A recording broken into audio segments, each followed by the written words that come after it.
Today, we're going to embark on a real adventure in the southwestern republic of Kabardino-Balkaria. It's a mountainous region in the Caucasus, popular among nature lovers for its absolutely breathtaking views, but also among adrenaline junkies for its extreme sports. So let's get stuck in.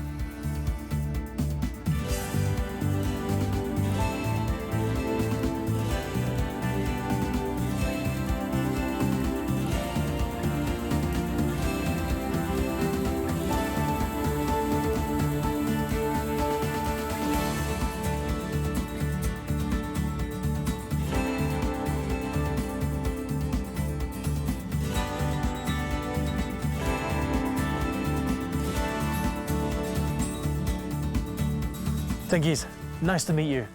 This valley is absolutely breathtaking. Where are we now? What makes it so unique? We're in a unique area of the Central Caucasus, the Bezengi Gorge. This region is connected to the highest mountain range in the Caucasus, Russia and Europe, the Bezengi Wall. It's a section of the Greater Caucasus Range, and nearby there are 6 mountains over 5,000 meters high. People call this place a mountaineer's paradise. Some even refer to it as the Russian Himalayas. I suggest we take the off-road vehicle and get a bit closer, walk around and take a good look close up. Perfect, let's go.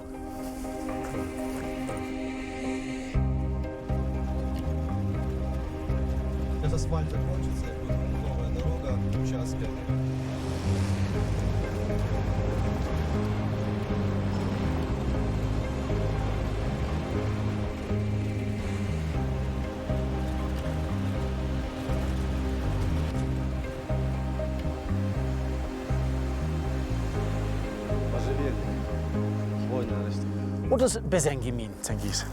The name Bezengi comes from the word buz or boz, meaning ice in Turkic. It can be interpreted as the place where the ice has retreated or where there was once a glacier.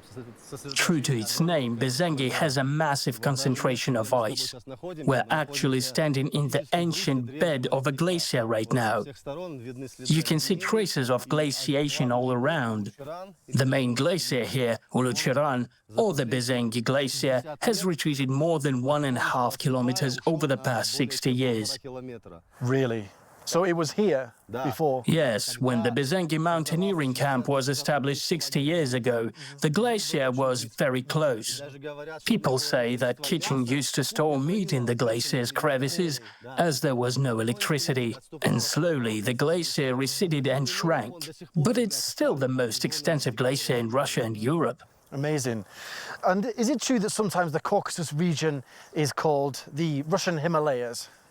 Yes, people call this place the Russian Himalayas or the Lesser Himalayas, because, as I mentioned, it's home to 6 mountains over 5,000 meters high, and the difficulty ratings for climbing routes here range from the 1st to the 6th category. This area is known as a mecca for mountaineering. It's an incredible region.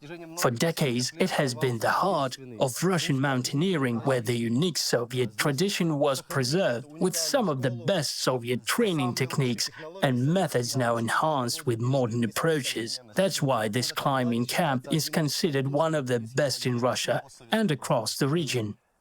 Now I'll show you another spot nearby, known to tourists as the Troll's Tongue. Let's do it.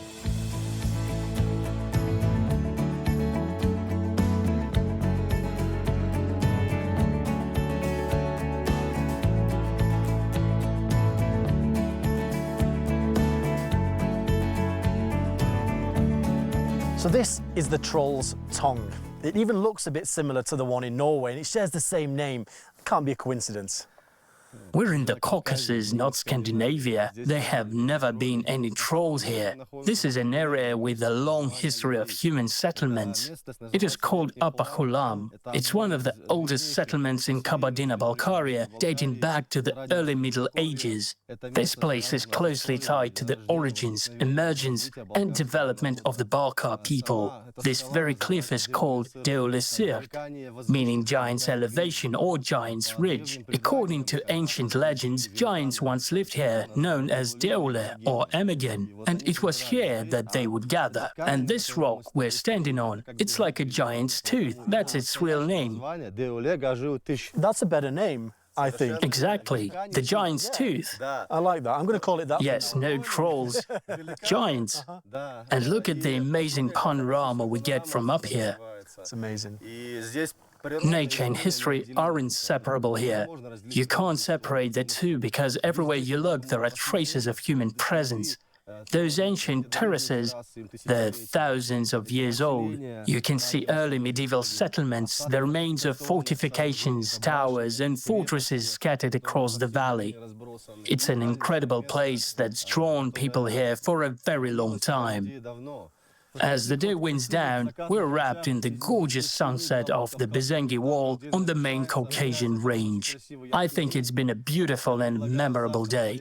Tomorrow, how about we head to another gorge to see new places and continue our journey through Kabardino-Balkaria? Sounds great to me, and I've certainly worked up an appetite as well.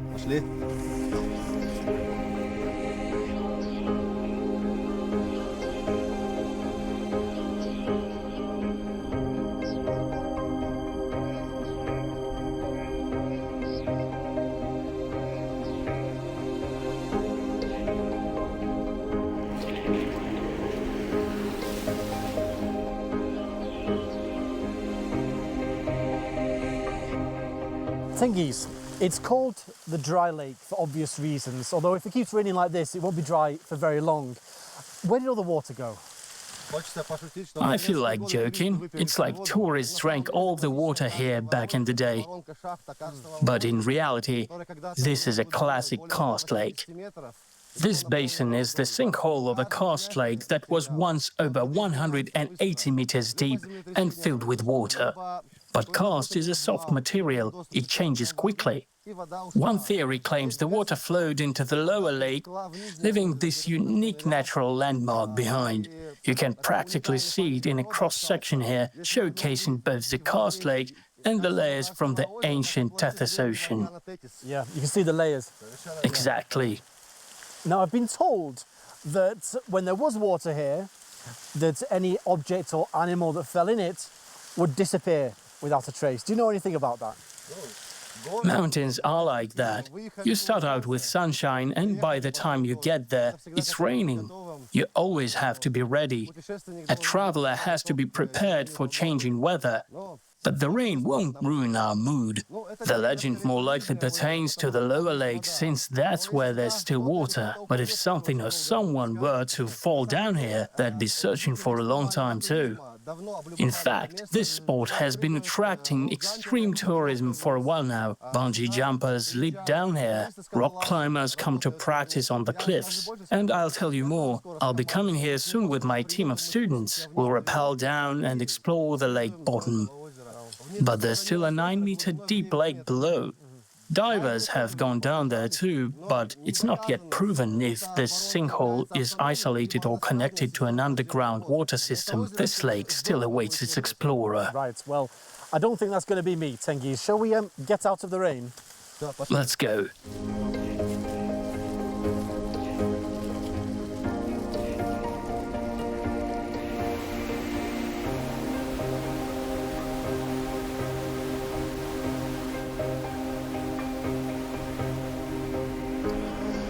I've heard that this is one of the most dangerous places in the whole of Kabardino-Balkaria. And it's easy to see why. We've got a sheer drop to the right of us, we've got a rockfall just behind us. I take it that's why this road is no longer in use. Before they built the tunnel, this road was quite dangerous and a lot of people were afraid to drive it. Passengers would get out and follow the car on foot. I don't blame them. Exactly. Later, when they built the tunnel, cars stopped using this road, but it became a tourist attraction, and now every visitor to the gorge takes a stroll here. It's an incredibly beautiful gorge, almost a cross-section in rock layers. You've got a rocky ridge, stunning perspectives, pastures, alpine meadows. I think seeing such beauty is a real treat for someone coming up from the plains. Yeah, it's dangerous, but certainly the views are worth it if you stay far back from the edge. What role does this gorge play in local beliefs, traditions, legends? I've heard that there are some treasures hidden deep inside the mountains here. Is that true? The greatest treasure in these mountains is the people who live here. They settled in this region and have managed to survive under challenging conditions, creating a unique culture. And they continue to live here, rejecting modern comforts. They could have moved to the plains, but they chose to stay here.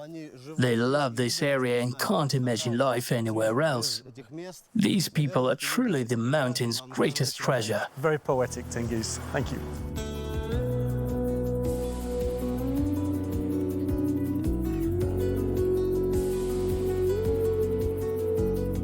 Now, seeing this stunning landscape from the ground is certainly one thing, but I bet it's way better up there. So we've come to Chegem Gorge to get a bird's eye view from a paraglider. So wish me luck.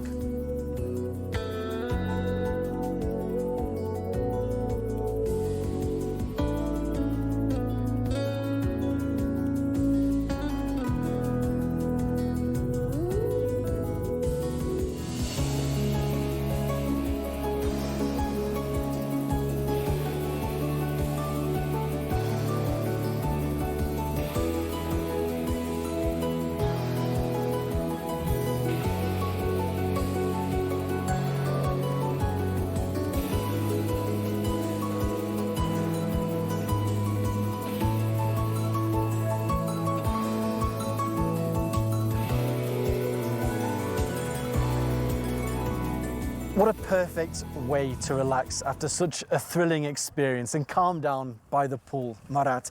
Now tell me, what made you choose Chegem Gorge as a place to set up shop here, apart from the amazing surroundings, of course? Why is this area so good for paragliders? Why is it such a perfect spot to fly? We're in the Chegem Gorge, which starts at the Chegem waterfalls. The land heats up and air currents rise up the gorge. So you get the thermals. Right, and Mount Zinki is perfectly situated to catch them. The main current flows up the gorge, creating a steady updraft of 4 to 8 meters per second. That's a comfortable wind speed, just right for taking off and flying. There are perfect conditions for both beginners and experienced pilots. Those who are skilled enough to fly far up the gorge, even crossing from one gorge to another. So the surroundings, the weather conditions, they're what make this place so popular as a paragliding spot. But from what countries do people travel here to paraglide? People traveling to this place from Turkey, Iran, France, Germany, from all over Europe. Austria is a paragliding mecca, France too. To quote a German pilot, this is the only place where you actually keep going up after takeoff. In most places, you just take off to reach a certain altitude. Then you fly down, looking for air currents. But over here, you take off, go up 150 meters from the base, and after that, you keep climbing up in the air. Now, what sort of challenges do these surroundings pose to pilots, and have you ever had any hairy moments yourself? There is a saying among paragliders: a good pilot is an old pilot. A professional who, when he sees that the weather conditions are poor, cancels the flight. Look over there. The pilots are flying around that mountain peak, and here too, at the foot of the mountain. They're about to take off to that ridge over there. Each slope, each mountain has its own wind patterns, its own aerodynamics. Different slopes are shaded. Different areas have air swirls, or so-called rotor areas. Places where cold and warm airflows mix together. Paragliding is the safest activity in the air as long as you follow all the safety precautions, and as long as the weather conditions are within the norm. Of course. And you've mentioned that anyone can paraglide as long as their health permits. So are there no restrictions in terms of age? Let me tell you about that. A lot of it comes down to weather conditions. If the wind speed is between 3 and 5 meters per second, you can take a lightweight passenger, say a 10-year-old child. 25 to 50 kilograms. So if there's a stable breeze, no more than 8 meters per second, we can take passengers of that weight or of that age. But if the winds are stronger, we take heavier passengers, up to 130 kilograms. By the way, since you mention age, just a few days ago we set a world record. A 104-year-old man called Aslan Gabayev flew here. 104. He is now the oldest passenger of a paramotor. Amazing. That flight took place right here, and we've got the record officially registered. Next year, if things go well, we want to break that record again. So there are no age restrictions, as long as you're healthy. But there are weight limits.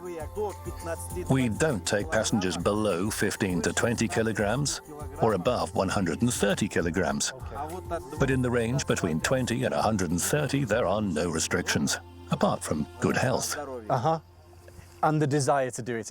And the desire, yes. And what's the maximum altitude one of these paragliders can reach? The record distance anyone has flown here is from this place all the way to Mount Elbrus and back. The Elbrus Gorge is next to this one. The first record set here was in 2014 by pilot Vitaly Galechuk.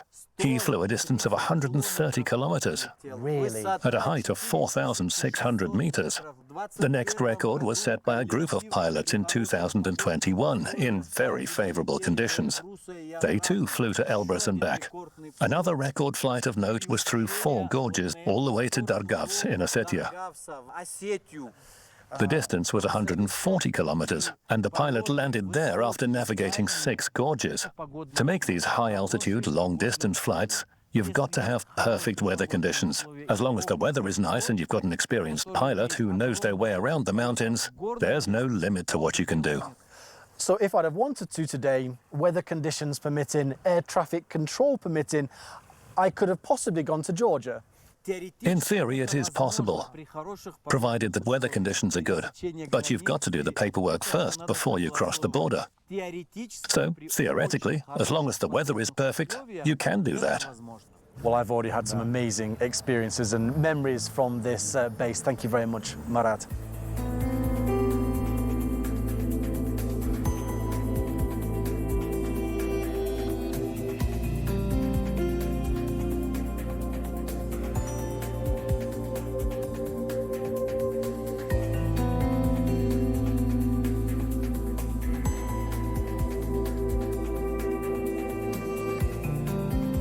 Angela, I've heard this lake is as deep as the Eiffel Tower is tall.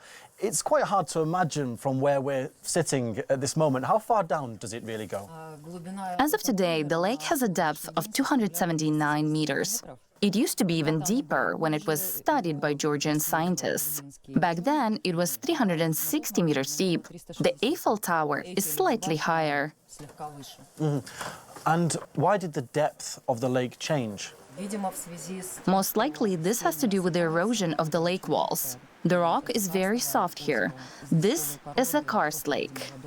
The limestone is being eroded by the water, crumbling down onto the bedrock.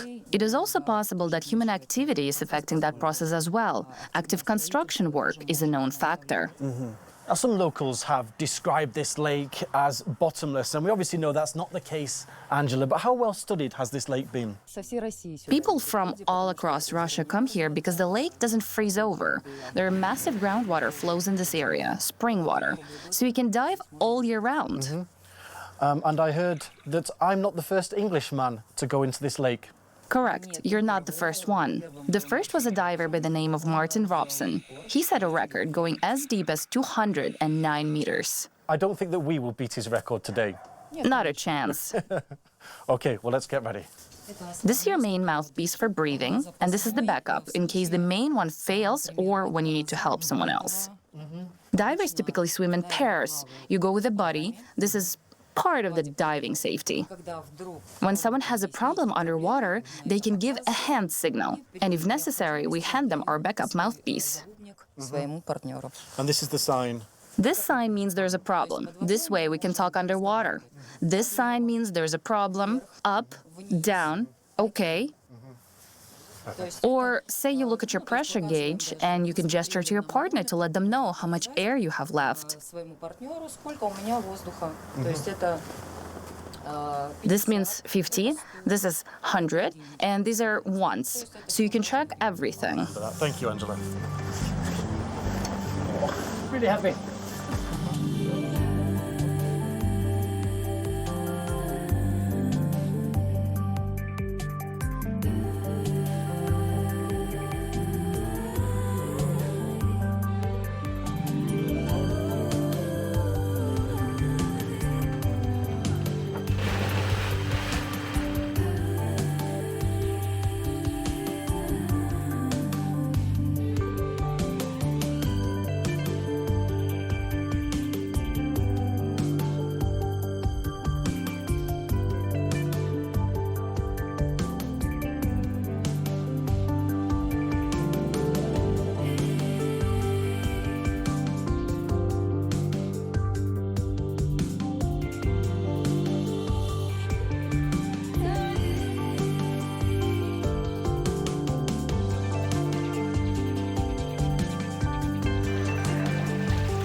Angela, you said that the water temperature here is around 9 degrees C, but it didn't seem to get any colder the deeper we went. Why is that? The lake is spring-fed, so the water flows from underground. The inflow is very strong and the volume of water very large, so the lake doesn't freeze over. You can dive all year round, and the temperature is naturally maintained across the lake. Occasionally, the lake can become a turquoise white in color. It means that hydrogen sulfide is coming out. Hydrogen sulfide is released from the depths, and there's a distinctive foul odor, like something's rotting. But in recent years, this has been happening less and less often, and on most days, the lake is clear and odor-free. So we're quite lucky today that we don't have this specific pong associated with this lake. Yes, we are very lucky that we didn't have to deal with the smell. Angela, thank you very much for such a wonderful experience today. Спасибо вам за необходимый забиваемый опыт сегодня.